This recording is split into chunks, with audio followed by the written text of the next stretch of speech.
पुरुष अभी चेकआउट करने वाला था जब उसने पाया कि बगल के कमरे में एक सुंदर ब्लॉन्ड महिला रह रही थी। सिर्फ एक नजर मिलाने से ही निक इतना मोहित हो गया कि खुद को रोक नहीं पाया। उसका अद्भुत चेहरा और आकर्षक शरीर देखकर उसका दिल धड़कने लगा। यह सोचकर कि उसे अगले दिन अपने क्लाइंट के साथ शिकार के लिए पहाड़ पर जाना है, उसने एक और रात के लिए कमरा बुक कर लिया, शायद कोई रोमांटिक मुलाकात हो जाए। अभी अभी उस सुंदर महिला के प्रभाव का झटका इतना जबरदस्त था कि निक के भीतर की दबी हुई इच्छाएं जाग उठी। अपने आप को शांत करने के लिए वह बार में शराब पीने चला गया। कौन जानता था कि वह जैसे ही बार काउंटर पर पहुंचा उसने उसी छवि को देख लिया जो उसके दिलो दिमाग पर छाई हुई थी। सोचा भी नहीं था कि वह सुनहरी बालों वाली सुंदरी यहाँ की वेट्रेस है। उसका नाजुक चेहरा और आकर्षक शरीर देखकर निक की लाट टपकने लगी। उसने जल्दी से मालिक से पूछा कि लड़की कितने साल की है, लेकिन तभी सुनहरे बालों वाली सुंदर महिला ने गलती से अपनी थाली गिरा दी। उसकी घबराई हुई हरकतें देखकर निक का दिल भी उमंगों से भर उठा। ऐसी बेजोड़ सुंदरता के सामने भला कौन अनुभवी व्यक्ति इस परीक्षा को सह सकता है। हालांकि निक का दिल बहुत बेचैन था, लेकिन शर्म की वजह से वह आगे बढ़कर बात करने की हिम्मत नहीं जुटा पाया, सिर्फ दूर से छुपकर उसे देखता रहा। होटल लौटने के बाद निक अपनी शिकार बंदूक की सफाई करने वाला था जब उसे बाहर से ब्लॉन्ड महिला की मदद के लिए चिल्लाने की आवाज सुनाई दी। इस नायक बनने के मौके को निक ने नहीं छोड़ा। पिस्तौल कमर में लगाकर वह बाहर देखने गया, तभी देखा कि एक शराबी आदमी जिद करके ब्लॉन्ड महिला को परेशान कर रहा था। लेकिन जब उसने देखा कि ताकतवर निक की कमर पर सच पिस्तौल टंगी हुई है तो शराबी डर के मारे तुरंत भागकर अपनी गाड़ी में जा बैठा। सुनहरे बालों वाली खूबसूरत महिला ने भी निक का धन्यवाद किया। निक तो इस मौके का फायदा उठाकर ब्लॉन्ड सुंदरी से करीब से बात करना चाहता था, लेकिन यह सोचकर कि कल उसे ग्राहक के साथ शिकार पर जाना है और काम पर कोई असर नहीं आना चाहिए, वह पलटकर अपने कमरे में चला गया और गहरी नींद सो गया। ऐसे बेखबर आदमी को देखकर ब्लॉन्ड सुंदरी भी पूरी तरह हैरान और निराश हो गई। अगली सुबह निक एजेंट से मिलने गया। जैसे ही उसने अपने क्लाइंट से पूछा कि वे कब आएंगे, हैरानी की बात यह थी कि उसके शब्द पूरे भी नहीं हुए थे कि बगल के कमरे में रहने वाली ब्लॉन्ड महिला सीधा कमरे के अंदर आ गई। निक को तब पता चला कि वही उसकी क्लाइंट थी। ये देखकर वह खुश हो गया, लगता है यह यात्रा उबाऊ नहीं होगी। फिर दोनों अपनी यात्रा पर निकल पड़े। बातचीत के दौरान निक को पता चला कि उसका नाम शाओ मेई है और शाओ मेई ने अपनी यात्रा का असली उद्देश्य बताया। असल में उसके पिता को जीवित रहते इस जंगल में शिकार करना सबसे ज्यादा पसंद था और पिता की मृत्यु के बाद उनकी वसीयत यही थी कि शाओ मेई उनकी अस्थियों को इसी पहाड़ पर बिखेर दे। इसी वजह से उसने निक को ऊंची कीमत देकर गाइड के रूप में नियुक्त किया ताकि निक उसके लिए उसके पिता की आत्मा की शांति के लिए एक शुभ स्थान ढूंढ सके। शाओ मेई की भक्ति देखकर निक ने वादा किया कि वह उसके पिता के लिए एक अच्छी जगह ढूंढेगा।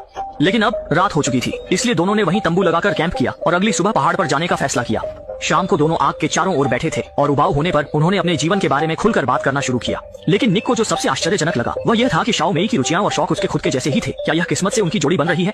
लेकिन क्या पता था, जैसे जैसे बातचीत बढ़ी शाओ मेई और भी ज्यादा शर्माने लगी। उसके चेहरे पर हल्की लाली आ गई। वह तंबू में लौट गई, यहाँ तक कि उसने निक के लिए तंबू में जानबूझकर एक दरार भी छोड़ दी। हालांकि निक जैसा पक्का सीधा लड़का तो बिल्कुल भी नहीं समझ पाया कि इसका क्या मतलब है। उसने तो बस यही सोचा कि शायद सामने वाली को गर्मी लग रही है और वो हवा लेना चाहती है।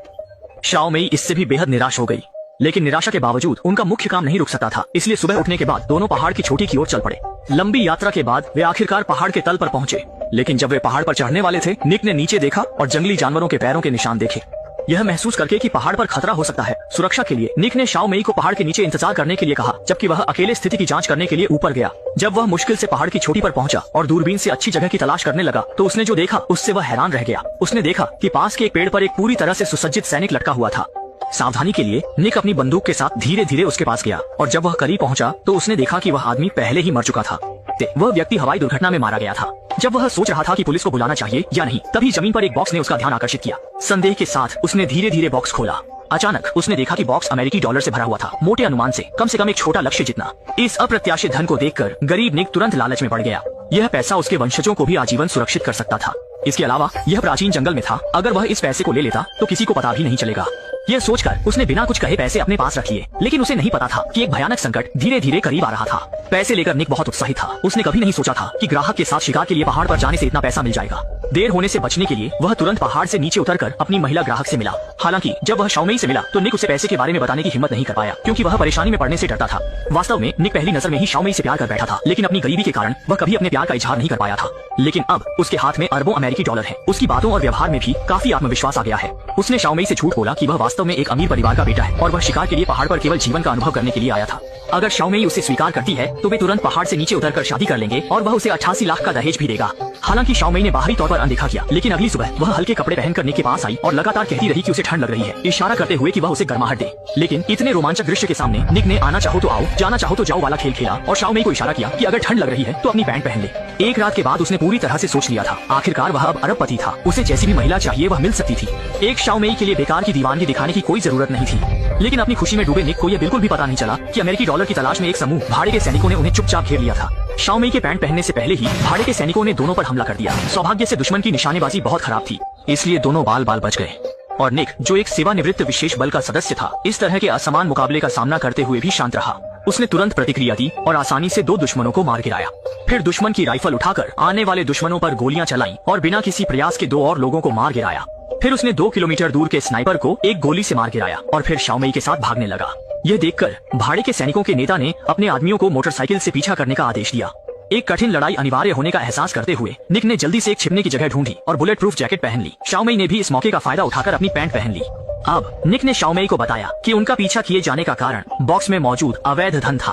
उसने वादा किया कि अगर शाओमेई उसके साथ लड़ेगी तो वह सफलता के बाद आधा पैसा उसे देगा। लेकिन शाओमेई ने कहा कि उसके लिए पैसा कूड़े के समान है और अब वह इन चिपचिपे भाड़े के सैनिकों को मारने का अनुभव चाहती है। समझौता करने के बाद दोनों ने कार्रवाई शुरू की। वे पहाड़ से नीचे जाने वाले अनिवार्य मार्ग पर पहुंचे। शाओमेई हथियार लेकर खड़ी थी, कुत्ता छुपा हुआ था और निक सड़क के बीचों बीच पैसे लेकर चारा बना हुआ था। जल्द ही दुश्मन पीछा करते हुए आ गए। Drop the bag engineer. दोनों ने झटपट दुश्मनों को मार गिराया, लेकिन जब निक इस पर खुश हो रहा था तब उसने मुड़कर देखा कि शाओमेई को गिली सूट पहने एक सैनिक ने पकड़ लिया था। उसने निक को धमकी दी कि अगर वह पैसे नहीं देगा तो वह शाओमेई को मार देगा। हालांकि एक शीर्ष विशेष बल के सदस्य के रूप में निक आसानी से समझौता नहीं करेगा। उसने अपना हाथ उठाया और एक गोली चलाई जो सटीक रूप से दुश्मन को लगी। यह महसूस करते हुए कि यहाँ रहना सुरक्षित नहीं है, दोनों ने बिना रुके भागना शुरू कर दिया। हालांकि पहाड़ से नीचे जाने के सभी रास्ते दुश्मन द्वारा बंद कर दिए गए थे और हालांकि निक अकेले 10 लोगों के बराबर था, लेकिन अब दुश्मनों की संख्या बढ़ती जा रही थी। मजबूरी में दोनों को एक अलग रास्ता खोजना पड़ा। वे एक पहाड़ की तलहटी पर पहुंचे और दूसरी तरफ जाने के लिए इस पहाड़ पर चढ़ने का फैसला किया। दोनों ने तुरंत कार्रवाई की और अपने शरीर को रस्सी से बांध लिया। फिर बेहतर कौशल वाले निक ने चढ़ाई शुरू की। पहाड़ की चोटी पर पहुंचने के बाद वह शाओमेई को ऊपर खींचेगा, लेकिन उन्हें नहीं पता था कि दुश्मन पहले से ही चुपचाप शाओमेई के पीछे आ गए थे। बैग नीचे रखो और अपने हाथ ऊपर उठाओ।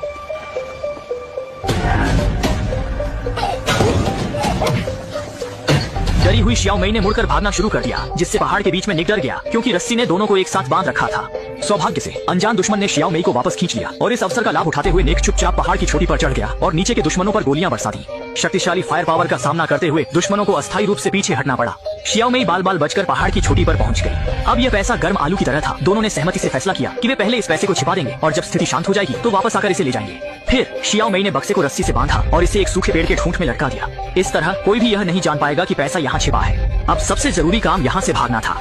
हालांकि दुश्मन चिपकू प्लास्टर की तरह थे। सुगंध का पीछा करते हुए उन्होंने शिकार शुरू कर दिया। जल्द ही दोनों एक चट्टान के किनारे फंस गए, यह महसूस करते हुए कि अगर वे दुश्मन के हाथों में पड़ गए तो निश्चित रूप से बुरी तरह मारे जाएंगे। बिना सोचे समझे दोनों ने तेज बहती नदी में छलांग लगा दी। तेज धारा की मदद से दोनों जल्दी ही सैकड़ों मीटर दूर बह गए और सफलतापूर्वक भाड़े के सैनिकों के पीछा से बच गए। छूटने के बाद दोनों तेजी से सड़क की ओर दौड़ पड़े। ठीक उसी समय सामने से एक ट्रक गुजर रहा था। निक ने जल्दी से उसे रोक लिया और ड्राइवर से अनुरोध किया कि वह दोनों को मौके पर ले जाए। दयालु ड्राइवर ने खुशी से सहमति दे दी, लेकिन जैसे ही दोनों वाहन पर चढ़ने वाले थे, पीछे से ड्राइवर ने एक रेंच उठा ली। दरअसल इस ड्राइवर को पहले ही भाड़े के सैनिकों ने खरीद लिया था और जल्द ही निक और उसकी साथी को कपड़े उतारकर कैद कर लिया गया। जब निक होश में आया तो ड्राइवर ने उससे डॉलर के बारे में पूछताछ शुरू कर दी, लेकिन ड्राइवर को नहीं पता था कि निक न केवल एक शीर्ष सैनिक था बल्कि उसके पास ताला खोलने की असाधारण कुशलता भी थी। अगले ही पल ड्राइवर की भी मौत हो गई। फिर निक ने तुरंत शाओमेई को मुक्त किया, लेकिन भाड़े के सैनिक दोनों को नहीं छोड़ना चाहते थे और तुरंत व्यापक खोज शुरू कर दी। निक अंधेरे में छिपकर मौके का फायदा उठाते हुए एक सैनिक के साथ भिड़ गया। दूसरी ओर शाओमेई भी नेता के साथ लड़ाई में शामिल हो गई और अप्रत्याशित रूप से शाओमेई भी अविश्वसनीय रूप से शक्तिशाली निकली। एक ही हमले में 2 लोगों को मार डाला। सभी समस्याओं को हल करने के बाद दोनों वापस उस जगह पर लौटे जहां उन्होंने पैसा छिपाया था और इस अनैतिक धन को निकाल लिया। जैसे ही निक इस पैसे को बराबर बांटने की तैयारी कर रहा था, शाओमेई ने लकड़ी के बक्से से एक बंदूक निकाली और एक गोली से निक को मार डाला। निक को यह देखकर विश्वास नहीं हुआ। उसने सोचा था कि शाओमेई एक सरल लड़की थी, लेकिन वह नहीं जानता था कि वह एक खतरनाक सुंदरी थी। अब न केवल अरबों डॉलर उसके हाथ लग गए, बल्कि अपनी जान भी यहीं गंवा दी। अंत में शाओमेई इस पैसे की मालिक बन गई और वह अपने जीवन के शिखर पर पहुंचने वाली थी।